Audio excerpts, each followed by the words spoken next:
Oi, gente. Então, estamos aqui no quarto bimestre. Essa é a segunda aula, aula 2 do quarto bimestre, né? Então, a gente está ainda dentro desse assunto aí, que é o voz passiva e voz ativa, active voice e passive voice. Já expliquei para vocês que é o mesmo conteúdo da aula 1.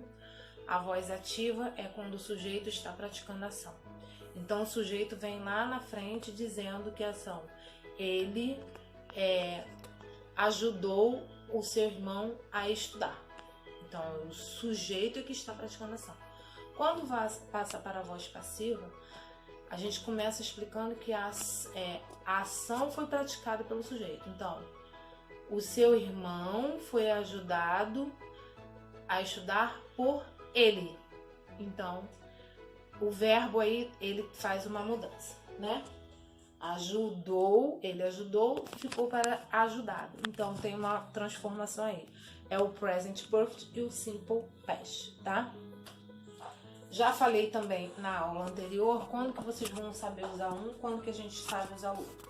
Quando a gente usa o present perfect, é uma ação que ainda está acontecendo e que pode voltar a acontecer. E no simple past, é uma ação que já foi concluída. No número 1 aqui, é bem simples de fazer, que vocês têm que, já expliquei isso para vocês em diversas situações, vocês têm que ver a pergunta. Na pergunta, primeira coisa que vai observar, o sujeito que aparece na frase. Outra coisa que é importante ser observado, o verbo que aparece aqui.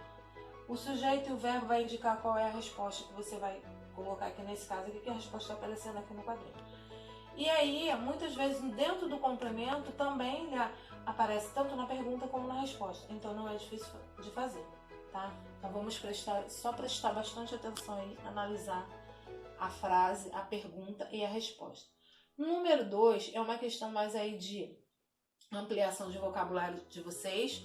Consultem a página 28 da apostila, que tem lá a tradução. No caso, a gente está falando aí sobre desastres e que acontecem, né, no mundo, desastre, problemas sociais que acontecem no mundo. Então tem aqui alguns aí que estão pontuados aí, vocês têm que fazer a tradução dessas questões aí, dessas questões sociais. E aí dentro da frase aí, é importante que você faça uma frase, faça a tradução da frase para você saber, porque você não vai colocar aleatoriamente a palavra, tá? Tem complementar aí todos eles. No número 3, vocês vão escrever o verbo que aparece, completar a frase aí com o verbo que aparece usando o present perfect. Como que eu faço a formação do present perfect? Eu vou usar o verbo have como auxiliar. Lembrando que se for terceira pessoa do singular, eu vou usar has. Terceira pessoa do singular, o que é a terceira pessoa do singular? He, she, it, ou o nome de uma pessoa, ou o nome de um animal, ou o nome de um objeto, tá? Então, primeira coisa, vocês têm que analisar aqui, ó, o sujeito que aparece na frase. E aí eu vou usar have ou has. Outra coisa que vai ter que ser observada também, se o verbo lá está indicando se é na forma negativa. No caso aqui eu não tenho forma negativa, ali não tem not, então não é forma negativa. Não tem not, então não é forma negativa, tá? Mas aí eu vou usar o verbo have ou has, dependendo do sujeito que aparece aqui, com o verbo que está lá dentro do parêntese no passado, past participle. Se o verbo for regular, é só colocar o ed no final do verbo. Se for um verbo irregular, aí vocês vão ter que procurar no dicionário como é que se escreve esse verbo no past participle, tá? No número 4, vocês vão o uso do for ou since. Para ficar aí bem claro, o for, ele determina um tempo que aconteceu aquela ação. E o since, né, é uma coisa que aconteceu, começou lá no passado, mas ainda está vigente. Ainda se perpetua aí, se ainda continua acontecendo.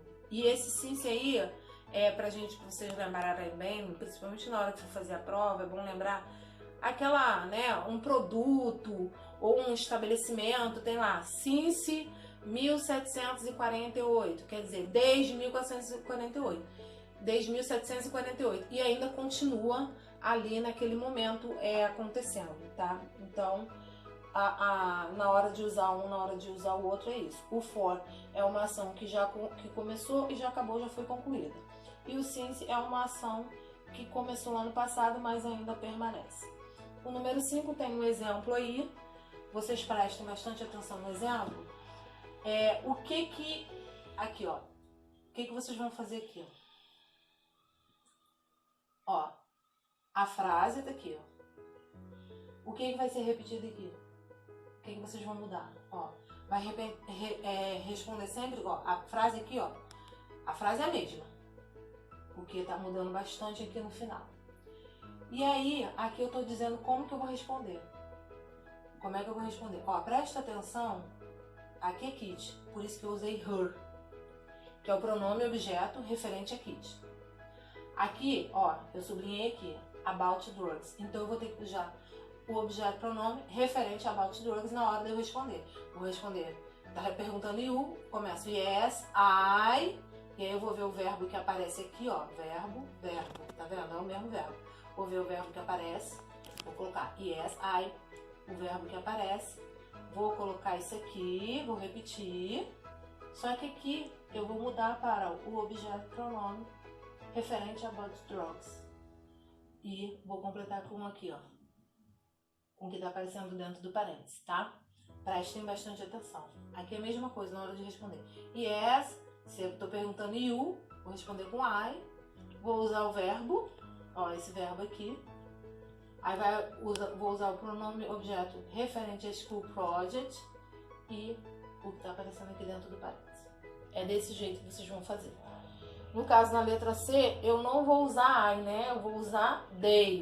No caso, yes, they, porque ó, aqui o sujeito é they. Então eu vou usar o they na resposta, tá? Espero que vocês tenham entendido e aí a gente conclui a aula 2 aí nesse momento e até a aula 3, ok, gente?